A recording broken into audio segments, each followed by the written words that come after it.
Penjahat ini menyelinap di bawah jembatan. Setelah mengkonfirmasi lokasi sekitarnya, cepat mencapai atap. Dia mengeluarkan pistol yang disembunyikan di sana. Dia pikir dia akan mendapatkan kesepakatan yang bagus kali ini.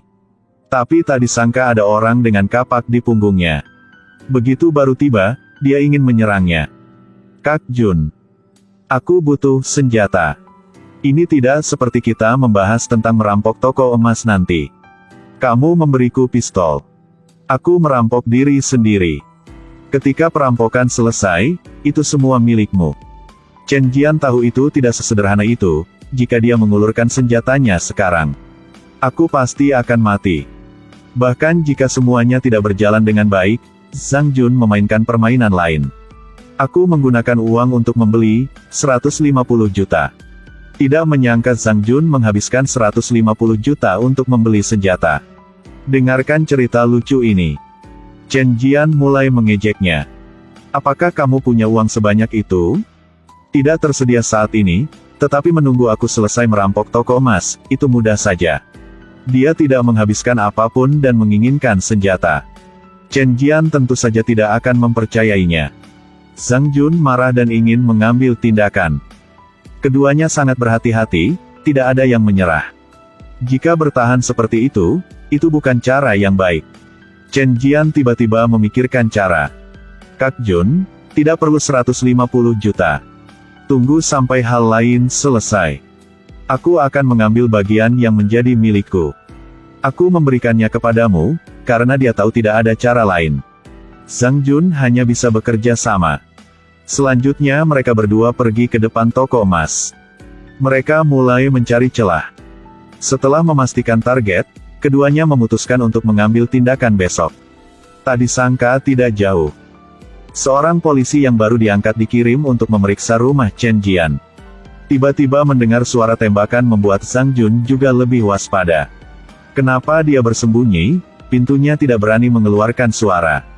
Saat ini, Chen Jian kembali untuk membeli beras dan melihatnya. Pertama, suasana di luar pintu sangat mencekam.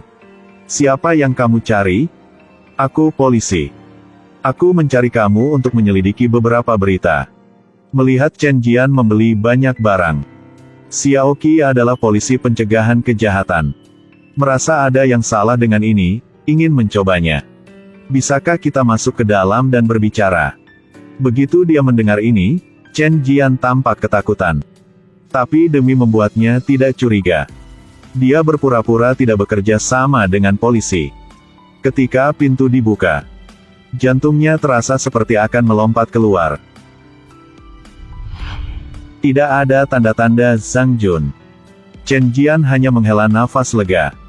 Tapi sayangnya, belum lama kemudian, Xiao Qi melihat lemari di sebelahnya lagi. Hei, aku belum membersihkannya selama 2 tahun, sangat kotor.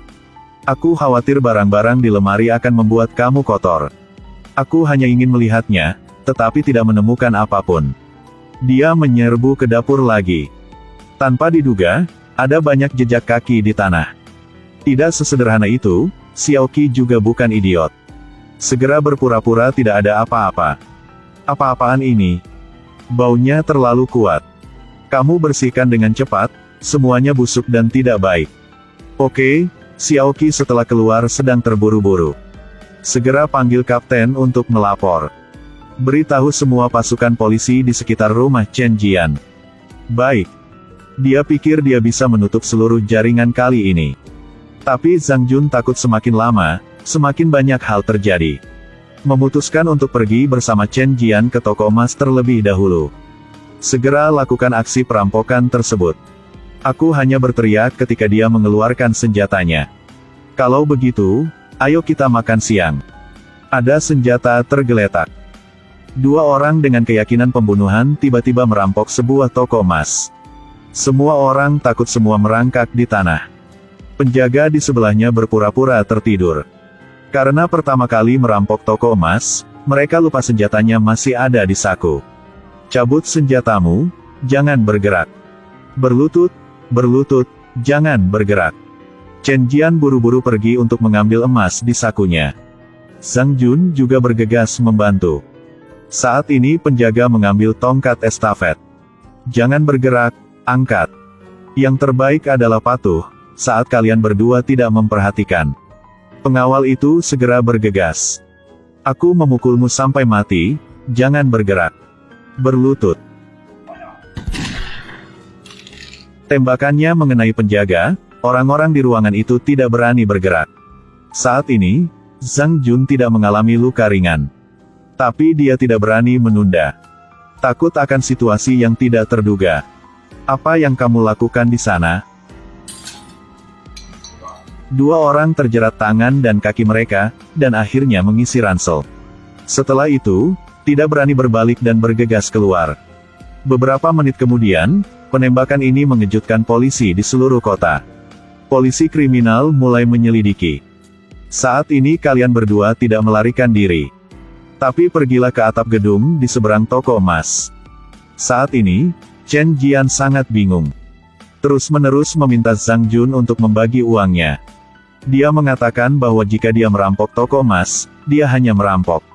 Juga membunuh dua orang. Polisi tidak akan membiarkan kita kali ini. Saudaraku, kamu yang melepaskan tembakan lebih dulu. Aku tahu tapi sekarang apa yang harus dilakukan? Pantas saja Zhang Jun tidak khawatir. Berikan semua emasnya pada Chen Jian. Chen Jian tidak mengerti sama sekali. Emas kali ini dirampok. Bisakah kamu menukar senjataku? Mengetahui tujuan Zhang Jun adalah senjatanya. Chen Jian semakin panik. Jika tidak cepat menangani emas di tasnya, itu tidak dapat ditukar dengan uang. Tidak menyangka Zhang Jun akan bersiap terlebih dahulu. Setelah beberapa saat, dia pergi ke Jalan Tan Hoa. Di hotel kecil itu ada toko emas. Pemilik toko emas adalah kenalan aku. Kamu pergi ke sana dan menyebut namaku, ambil emas ini dan tukarkan dengan uang. Aku sudah mempersiapkannya sejak dini. Di mana senjatanya? Chen Jian awalnya ingin memberinya pistol. Tapi dia menyadari bahayanya. Jadi segera tarik kembali senjatanya. Karena takut Zhang Jun akan membunuh orang. Kamu terlalu protektif. Aku tidak defensif tapi pengecut. Kapakmu juga hilang. Keduanya masih waspada satu sama lain, lalu tiba-tiba tertawa. Melihat Zhang Jun melempar kapak. Chen Jian baru saja meninggalkan senjatanya di luar saat ini. Lalu taruh pistol di tempat yang cukup jauh. Sekarang aman untuk turun. Zhang Jun mendapat pistol dan resmi menjadi penjahat profesional. Selanjutnya Chen Jian membawa ransel emas. Pergi ke toko yang dikatakan Zhang Jun. Tapi tidak menyangka saat dia ambil emas. Wajah pemilik toko tiba-tiba menjadi gelap.